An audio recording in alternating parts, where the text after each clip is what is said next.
Bonjour, bonne année, soyez les bienvenus pour suivre avec nous cette nouvelle édition dont elles sont les faits marquants de cette nouvelle année 2021.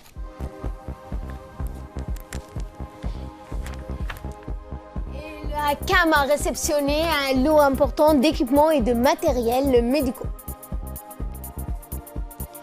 Dans l'actualité également, le divorce entre le Royaume-Uni et l'Union européenne est sommé depuis hier soir, 31 décembre. Bonjour à tous et nous allons parler santé en ce début de journal où le ministre de la Santé, M. Mohamed Ouarsama Diriye, le ministre de l'Agriculture, M. Mohamed Ahmed Awale, ont visité les entrepôts de la CAM au PK12 qui vient de réceptionner une vingtaine de conteneurs acheminant un lot important d'équipements et de matériel médicaux. À noter que la visite des ministres s'est déroulée en présence du directeur général de la CAM, Dr Ahmed Hussein Miguel, et de son staff. En effet, ces 20 conteneurs réceptionnés aujourd'hui sont venus renforcer les 12 autres conteneurs qui ont été livrés il y a de cela 2 mois. En outre, le directeur de la CAM a indiqué qu'une quinzaine de conteneurs supplémentaires de médicaments et d'équipements sont également en voie d'acheminement et seront réceptionnés dans les semaines à venir. Les 2 ministres ont donc procédé à l'inspection des stocks à PK12 où sont entreposées essentiellement les nouvelles acquisitions en matériel et équipements médicaux. Au cours de leur visite, les 2 membres du gouvernement ont pu s'enquérir de la disponibilité des intrants hospitalo-médicaux en quantité suffisante pour répondre aux besoins du pays durant les 6 mois à venir. Et par la suite, le ministre de la Santé et le ministre de l'Agriculture ont visité les stocks de médicaments et des consommables de la CAM. Ces séries de visites ministérielles s'inscrivent dans le cadre de la vérification sur les disponibilités en médicaments, mais aussi en équipements médicaux pour assurer une meilleure couverture de soins dans toutes nos structures de santé. Ainsi, le ministre de la Santé et son collègue de l'Agriculture ont parcouru avec satisfaction les différents stocks de dépôts de médicaments essentiels et des médicaments de spécialité au sein de la CAM. Au terme de leur visite, les 2 ministres se sont réjouis de la disponibilité de la reconstitution d'un socle de sécurité en qualité suffisante et en un temps record afin de satisfaire les besoins des hôpitaux du pays, des centres de santé pour les 6 mois à venir. Faisant suite à l'incendie survenu il y a de cela 4 mois, toutes ces acquisitions en médicaments, consommables et matériels médicaux ont bénéficié des mesures d'urgence conformément aux instructions édictées par le président de la République, Ismaël Omar Guelleh.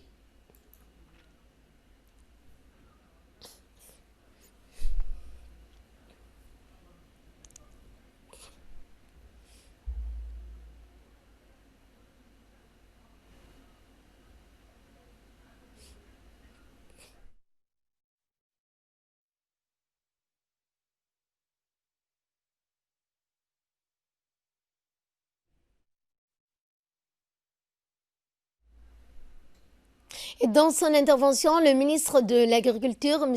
Mohamed Ahmed, a salué les efforts du département de la Santé qui a admirablement reconstitué leur stock de médicaments et équipements qui ont été ravagés lors de l'incendie il y a de cela 4 mois. Et pour sa part, le ministre de la Santé, M. Mohamed Ouarsama, a rappelé que l'acquisition de ces médicaments et de ces matériels médicaux ont été rendus possibles grâce à l'appui du chef de l'État, Ismaël Omar Guelleh. Nous l'écoutons. Suite de l'incendie survenu à la CAM, il y a 4 mois, nous avons déjà reconstitué entièrement les stocks de médicaments et de matériel. 12 conteneurs sont déjà réceptionnés il y a 2 mois. Aujourd'hui, j'ai visité les entrepôts de CAM grâce aux efforts du gouvernement et notamment le soutien de son Excellence Monsieur le Président de la République qui nous a donné également des instructions fermes de ma nomination à la tête de ce département de disponibiliser les médicaments qui est vraiment essentiel pour le soin de la population djiboutienne. Nous avons acquis aujourd'hui aussi 20 conteneurs de médicaments, des consommables, mais également des équipements. C'est le médicament nécessaire pour 6 mois à l'ensemble des structures sanitaires de notre pays. Dans l'actualité également, les épreuves écrites du concours de recrutement des professeurs adjoints et des professeurs du MENFOP pour la rentrée 2021-2022 ont donc débuté hier sur les principaux sites du lycée d'État, le lycée de Gabot et au CEFF. Eh bien, cette année, quelques 2433 candidats ont participé à ce concours afin de pourvoir aux 489 postes d'enseignement de formateurs ouverts au recrutement dans 24 disciplines allant de filières d'enseignement général aux filières de l'enseignement technique et de la formation professionnelle. À l'issue des épreuves écrites, les premières délibérations seront effectives à partir du jeudi 7 janvier 2021, puis le second groupe d'épreuves orales, cette fois-ci, se dérouleront à partir du lundi 11 janvier 2021. Comme à l'accoutumée, la délégation conduite par le secrétaire général du MENFOP, M. Mohamed Abdallah Mahyoub, et son homologue du ministère du Travail, chargé de la réforme de l'administration, s'est rendu successivement ou bien au CFEF, puis au lycée d'État de Djibouti. Au cours de ce déplacement, les officiels des ministères de l'Éducation et celui du Travail ont visité des salles de concours pour s'assurer du bon déroulement de ces épreuves écrites. À cette occasion, le secrétaire général du ministère de l'Éducation et celui du Travail se sont réjouis du bon déroulement des épreuves écrites pour ce concours, donc qui aura. Écoutons à présent un extrait de l'intervention du secrétaire général. Intervention que nous aurons à l'occasion de notre édition de ce 22h. À l'occasion du 56e anniversaire de la révolution palestinienne contemporaine, lance officiellement le 1er janvier 1965 le doyen du corps diplomatique, également ambassadeur de l'État de Palestine à Djibouti, a fait une déclaration dans laquelle il a félicité le peuple palestinien et la République de Djibouti à cette occasion de la nouvelle année 2021. L'ambassadeur palestinien Kamel Razaz a noté que l'arrogance de l'occupation israélienne en construisant davantage de colonies, le mur de l'apartheid en annexant, en confisquant ainsi des terres, en mettant de nombreux jeunes palestiniens en prison, ne dissuadera pas le peuple palestinien de poursuivre la lutte jusqu'à ce que le résultat soit atteint. Les objectifs nationaux de liberté et d'indépendance de l'établissement d'un État palestinien indépendant avec Jérusalem-Est comme capitale, il convient de saluer le contenu de l'entretien avec le chef de l'État à Tildi, Ismaël Omar Guelleh, avec Al Jazeera, qui a affirmé la ferme position de Djibouti en faveur de la cause palestinienne. L'ambassadeur palestinien a également souligné l'enthousiasme de la jeunesse djiboutienne qui est sortie par milliers pour demander au président de la République d'avancer dans un processus de développement économique et social. Dans le reste de l'actualité et dans le cadre des mutuelles de développement communautaire, le ministère de la Femme et de la Famille a créé 42 mutuelles communautaires dans les zones rurales.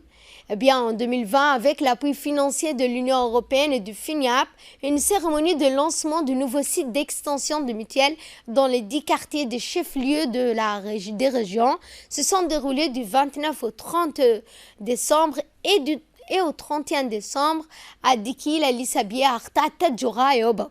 Ces caisses communautaires qui prendront en charge les besoins de soins de santé primaires d'une part et d'autre part contribuer à l'amélioration de la vie de famille vulnérable, notamment de la femme et de l'enfant. Dans le cadre de la surveillance sanitaire, la brigade mobile du laboratoire national d'analyse alimentaire l'ANA s'est rendue dans la journée du 28 décembre dans la région de Dikil pour y effectuer une inspection sanitaire des denrées alimentaires commercialisées dans les boutiques et entrepôts de cette région.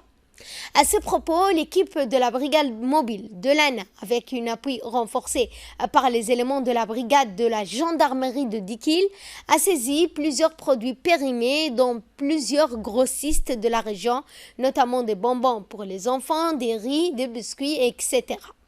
Les inspecteurs de la brigade mobile n'ont pas manqué de conseiller et de faire part des recommandations en matière de bonnes pratiques d'hygiène.